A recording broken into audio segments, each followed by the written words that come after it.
Care to invest in a rare bird? You'll have to do so quickly and have a couple of $100,000 handy. Hi, it's Bud Wilkinson. Today it's an update on a story that Ride Connecticut did 5 years ago about a 1970 Plymouth Superbird. It was owned at the time by Mike Metzger of Salisbury, Connecticut, who passed away back in April. His family now wants to sell it, and it's up for auction online at Bring a Trailer. The bidding is up to $211,000. More details to come, but let's first go back to Ride Connecticut's original story from September 2020. Mike Metzger of Salisbury, Connecticut first heard about his 1970 Plymouth Superbird a decade before he bought it. I was told by a person in a car wash that an old lady in Sharon, Connecticut owned a Superbird. 10 years later, a friend of mine that works in a body shop calls me up and tells me, because I had told him the story about the old lady, and he said, the old lady is Sam Posey's mother, and it's going to Amelia Island to be sold. We have it right now at the body shop, but it's going over another person's house to be cleaned up, and they're going to send it down there. And that's how I found it. Sam Posey is the retired race driver and announcer who planned to send his mother's muscle car to auction. Metzger approached him and a deal was struck. That was about 10 years ago. It was just different. I have a lot of Corvettes and things like that. I know when I was 20 years old, these cars were not very big on selling branch. Everybody thought they were kind of ugly and made fun of the wing. But I looked at it and I said, this thing's awesome. So I bought it, and we had to bring it home and clean it up and everything because there was a lot of mice in it. It had been sitting for a while. Really? Mary Moore had it for 40 years.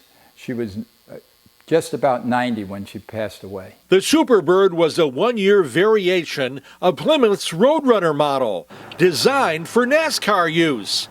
Fewer than 2,000 examples were built for the street, making it a rare bird. I go to a lot of car shows, and when I bring this, there's usually never another one there. The Superbird's most noticeable features are its protruding nose cone front end and high rear wing, and numerous images of the Roadrunner cartoon character, even on the steering wheel. When I go to car shows, a lot of times I let the kids go in the car and take a picture because it's, it's kind of unique.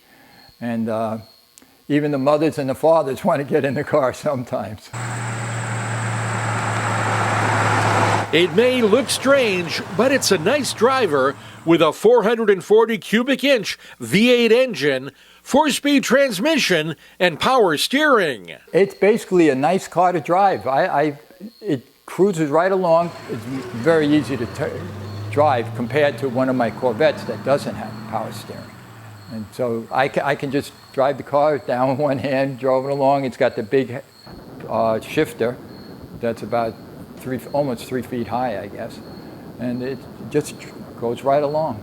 Metzger's love of cars dates back to his childhood. In the place where we are right now, there's a picture of me sitting in a wooden chair, little car that my father built when I was like 5 years old.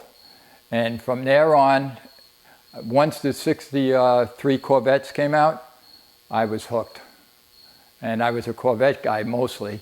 And like I said, when they first came out, they weren't that great in my mind. But then I saw this one, and I said I'm definitely going to buy it. And that's what happened.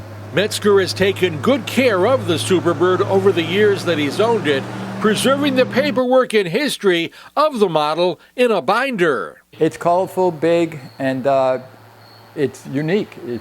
That's the bottom line. And it certainly is in great shape. As of Labor Day, there were 16 bids on the Superbird. The auction ends at 1:05 p.m. on Thursday, September 4th. And Metzger's family thinks that with a frenzied finish, the Superbird just might bring $300,000. That's Ride Connecticut. I'm Bud Wilkinson.